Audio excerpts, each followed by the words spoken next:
Halo, assalamualaikum warahmatullahi wabarakatuh. Masih bersama saya dalam channel Firmansyah Adi Nuswantara. Kita hari ini mau mereaction sebuah video tentang sejarah tank Nazi Jerman. Oh ya, ini saya lihatnya di channel Blue Spot History. Subscribe yang belum subscribe.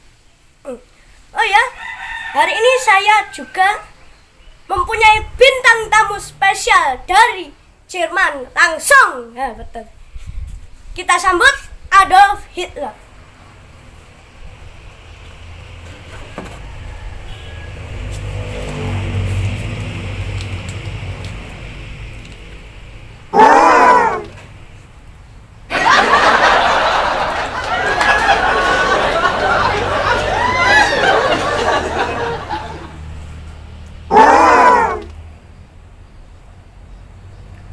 Oke, ayo kita mulai melihat mereaction sebuah video soal tank dari Nazi Jerman.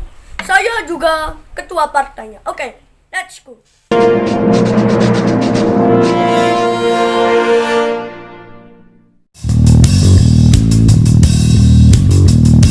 Tank ini adalah tank terbesar yang pernah diciptakan pada era Perang Dunia Kedua. Mesin perang Nazi Jerman yang jika saja pengembangannya berhasil disempurnakan, sudah pasti akan menjadi ancaman yang sangat mengerikan bagi pihak sekutu. Bagi pecinta sejarah militer, tank ini sudah pasti tidak asing di telinga kalian. Tapi tidak apa-apa ya, tidak ada salahnya kita persilahkan kembali tank ini untuk hadir kembali di depan kalian.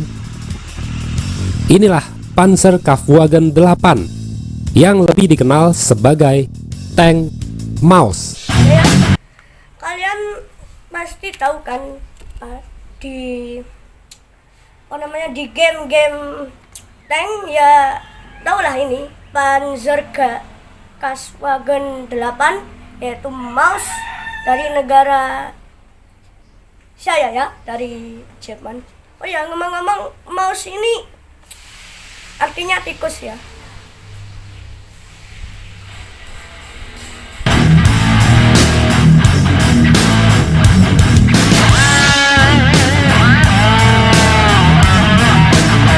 Sejarah terciptanya tank Maus bermula pada bulan Juni 1942, di mana kala itu seorang insinyur otomotif yang bernama Ferdinand Porsche mengajukan desain tank prototipe kepada Adolf Hitler.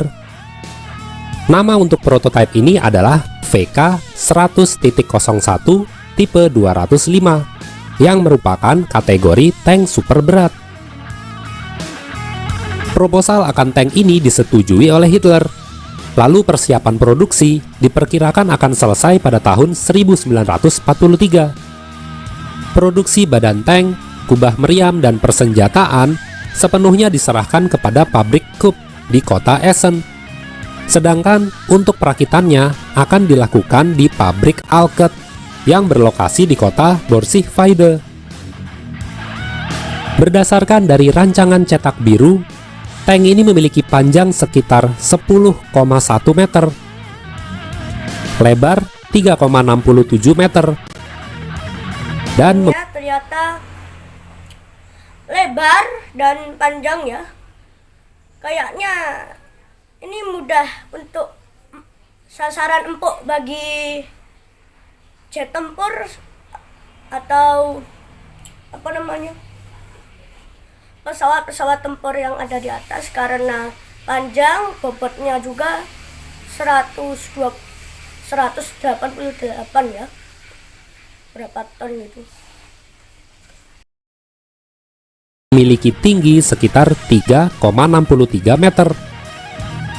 Rencananya tank ini akan dilengkapi dengan lapisan baja depan setebal 180 mm, samping setebal 180 mm, dan belakang memiliki ketebalan 150 mm.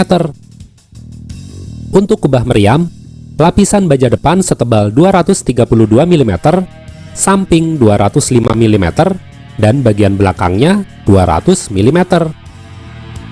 Tank ini memiliki dua meriam.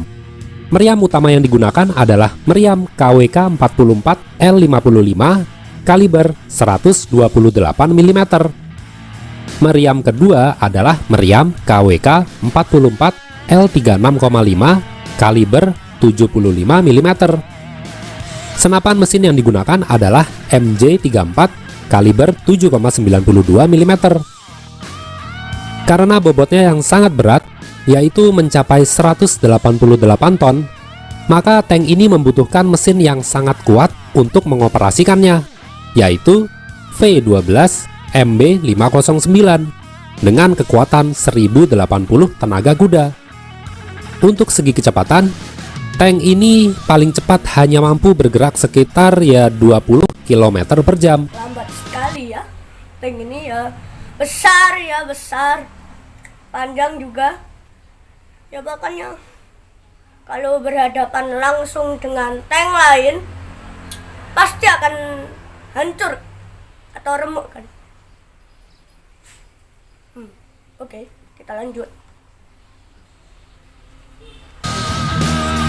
Karena ukuran mesinnya tergolong besar dan membutuhkan ruang yang lebih banyak, sehingga mau tidak mau, ruang untuk kemudi dan operator radio harus terpisah dari kubah meriam, sehingga komunikasi antara kemudi dan kubah meriam harus dilakukan melalui panggilan radio.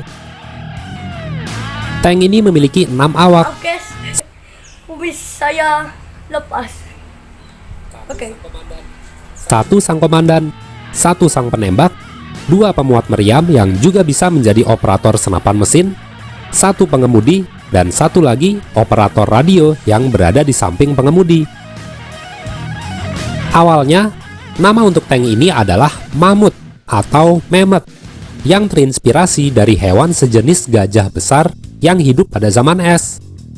Tapi entah karena alasan yang tidak jelas, tank ini kemudian berganti nama menjadi Moisien atau tikus kecil pada bulan Desember 1942. Ya ngomong-ngomong, kenapa kok namanya Maus? Soalnya saya yang menamakan. Ya, saya Adolf Hitler yang menamakan. Ya, soalnya kan saya kira itu cepat, ternyata lambat. Lalu kembali berganti nama lagi menjadi Maus, yang berarti tikus pada bulan Februari 1943, yang akhirnya menjadi nama paten untuk tank ini. Tanggal 1 Mei 1943, mock-up akan tank Maus yang terbuat dari kayu dipamerkan kepada Hitler untuk memberinya contoh akan bagaimana hasil akhir dari tank ini. Hitler sangat senang dengan apa yang dia lihat, sehingga dia berencana untuk memesan sebanyak 150 unit tank Maus untuk segera diproduksi. Hitler juga ingin versi lain dari tank Maus untuk dikembangkan lebih lanjut, yaitu versi yang memiliki senjata yang lebih kuat. Rencananya akan dipasangi meriam dengan kaliber 150 mm. Meskipun tank ini terlihat besar dan kokoh, namun konsep akan tank super berat seperti Maus sepertinya tidak menarik minat para jenderal dan komandan angkatan bersenjata Jerman, karena mereka berpendapat bahwa tank Maus banyak memiliki kelemahan jika diterapkan di medan pertempuran. Yang saya bilang, ya banyak kendalanya seperti mesin rusak, macet di jalan, atau juga digempur sama pesawat tempur. Ya, itu kelemahannya. Ya meskipun itunya berat, senjatanya itu berat juga. Ya ditembakkan itu udah musuh hancur lebur. Tapi seperti kayak tank-tank lain pada umumnya, seperti banyak kendala juga.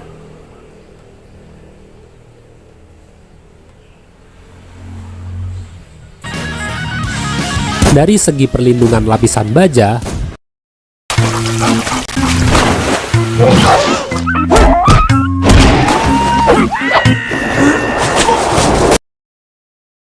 Tank Mouse jelas akan sulit dihancurkan oleh senjata-senjata anti-tank maupun saat berduel dengan tank sekutu. Tapi karena ukurannya yang besar, membuat tank ini akan sangat mudah diketahui keberadaannya oleh musuh dari jarak jauh, serta sudah pasti akan menjadi sasaran empuk bagi pesawat bomber sekutu. Selain itu, mesinnya yang besar, pasti suara mesinnya juga sangat berisik. Hal ini sangat tidak menguntungkan, karena pihak musuh pasti akan mengetahui dari mana Tank Mouse akan datang.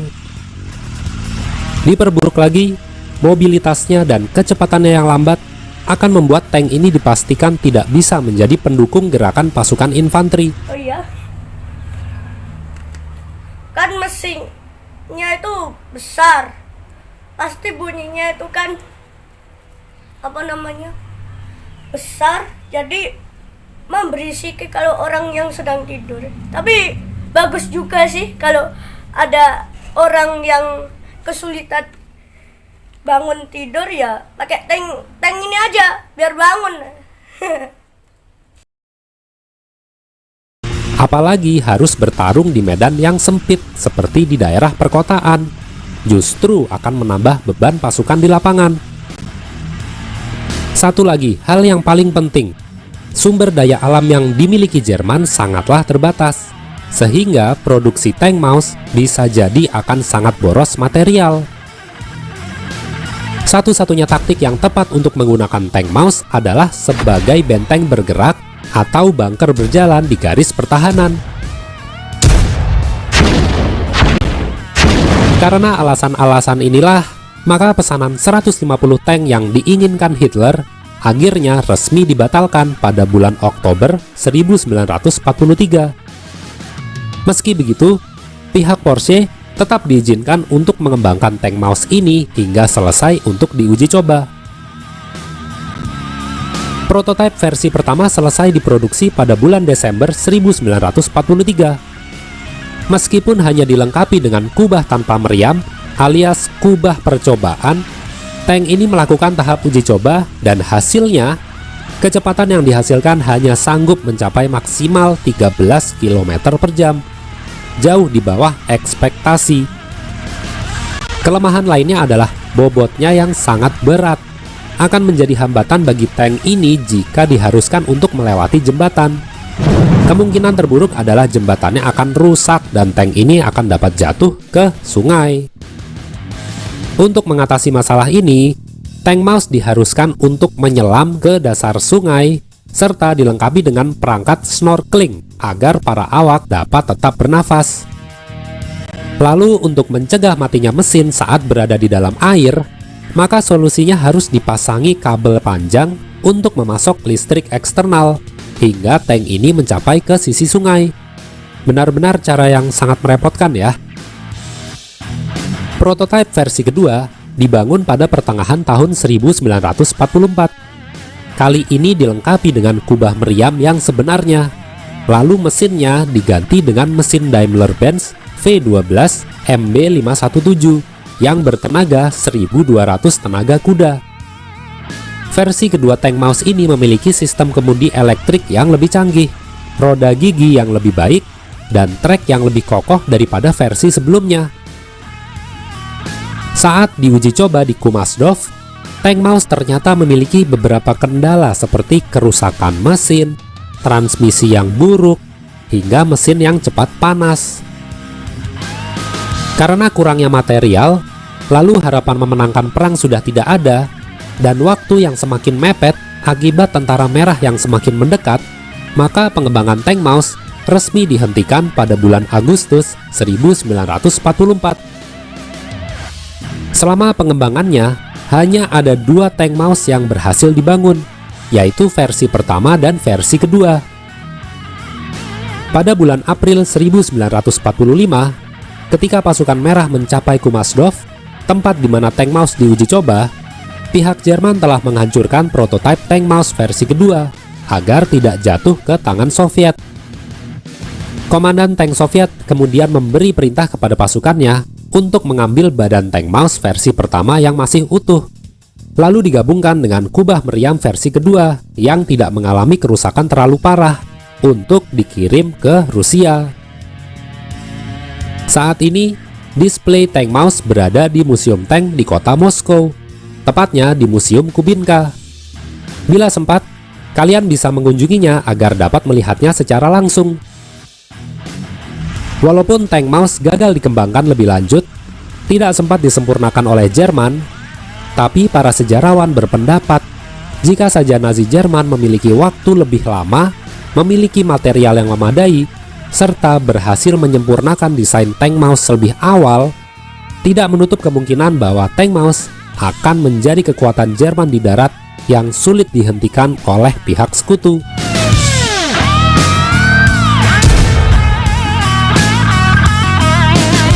Kayaknya sudah selesai. Saya jadi bintang tamu di channel Firman Sadi Nuswantara. Ayo, sini, Adi. Oke guys, ya ini ya, bintang tamu kita sudah pulang dan ini sudah selesai. Jadi wassalamualaikum warahmatullahi wabarakatuh. Jangan lupa subscribe, like, dan komen di YouTube. Oke? Subscribe, soalnya subscribe itu gratis. Oke, assalamualaikum warahmatullahi wabarakatuh.